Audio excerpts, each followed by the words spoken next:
Good morning, welcome to Morning Outlook. This is Kim speaking on Wednesday, the 24th of October. So, looking at euro dollar first, and yesterday, well, it managed to find support on that trend line there and held in there. But is it going to hold on? Well, we've got another 2 days before, another day and a half before we actually get the ECB meeting out of the way.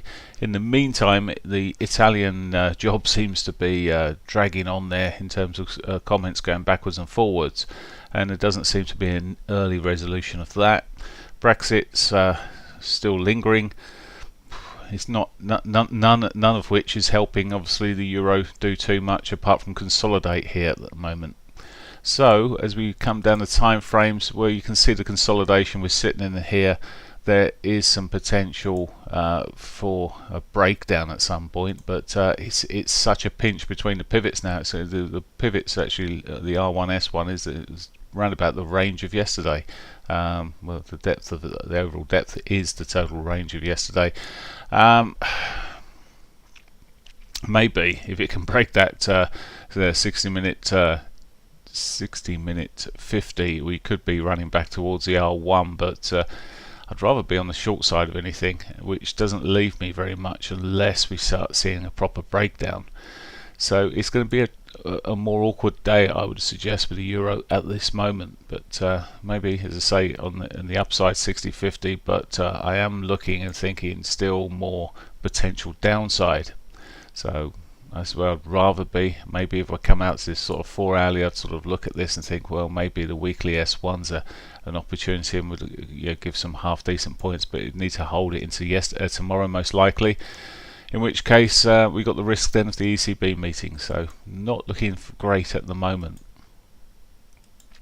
The pound, coming to the pound, it did pitch back up again through its trend line for a short while, but that didn't hold on. That was on some allegedly positive news, which was rather unfounded in real terms, and it's just gone back. And at the moment, if we get these press conferences, they may offer opportunities to either trade the opposite way after a short while, but it's still a bearish bias for me on the pound at the moment, having broken the trend.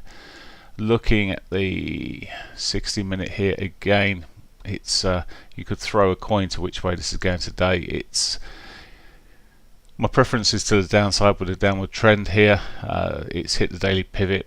I think I'll be more likely, if I was to trade the pound, which probably has got a bit more legs in it, it would be to the downside. A break again of the 60-50. Well, maybe then back into towards yesterday's highs there, the R1, the monthly pivot that's sort of all sitting there. But for now, just waiting to see if it shows its hand clearer. But as I say, preference would be into a trade to the downside. Dollar yen. Now you've got to remember, when the markets are like this, it's sometimes better just to sit on your hands. Cash is a good position to be in. I'd certainly recommend that if you can't see any clarity, if nothing really sets this morning, then best left alone. Dollar yen managed to come all the way back to put another sort of retest in the area of that trend line yesterday, and then bounce. It was a strong buying coming through from there through the afternoon into the evening. It's not absolutely clear. Done this sort of V bottom. Is it going to find some support and push up, or are we going to see, with the risk coming back off, is it going to start seeing more money flows coming into it? So I'd rather things be a bit more sorted in the wider markets, and we might see a clearer move on this, but it certainly isn't a clear cut case at the moment. It's a bullish bias. Still sits there in terms of what's been happening, but you can see how tightly range bound it's been for the last few days there. Aussie dollar. Okay, the Aussie dollar got back to the sort of the bodies there, and has had a bit of a bounce in the end yesterday. It's tight, it's consolidated, it's almost could escape this move at the bottom here. There's a lot of weak sentiment. There's there's not a lot going for it in some respects, but the other markets have more bad news. So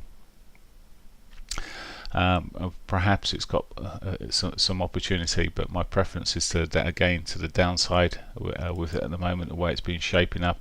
Maybe on this intermediate sort of time frame, it's looking a bit more bullish at the moment with the high lows, high highs come through here, but has got an untouched daily pivot below, which could draw it at some point. Okay, that's the Aussie, and finally the Canadian dollar. Big day for the Canadian dollar today, because we have at 3 o'clock, and this is well, this morning we've got the French and German manufacturing and services PMI data out, and then 9 o'clock we got the main data out for the euro. So maybe we'll see a bit more clarity following that for the euro. But for the Canadian dollar today, we've got the monetary policy statement overnight rate. It's expected to be increased by 0.25, which in a sense may give it a short-term rally, as retail traders haven't looked at the news and think, oh, it's gone up and I'll buy it, and then of course it's been bought, has already priced into the market by the bigger traders. It's only if there's some bullish comments that come through with it. Now if it doesn't get an increase, if we don't see an increase there, we could see the Canadian dollar pushing up quite strongly. Okay, so it's between a rock and a hard place there really at the moment. It has got pretty close to that trend line again yesterday. It's sort of knocking on the door at the moment, threatening to get through there, but it does have the weekly pivot just below, and it might, on any initial movements, it might just give a tap on there, may run through it a little bit. It very much depends on the it's actually the 4:15 press conference, so of what's going to happen with the Canadian dollar today. But if it starts breaking through that wedge, through the upper side of that wedge, I'm maybe looking for to get into a position, and which I'd be probably holding for a bit of time. Okay. That's pretty much it for me. And as I said, nothing else there on news-wise. We've got a couple of speakers at 6 o'clock, late 6:10, so late on speakers. Crude oil inventories at 3:30, which again could affect the Canadian dollar a little bit there. Have a great day. I'll speak to you tomorrow. Bye for now.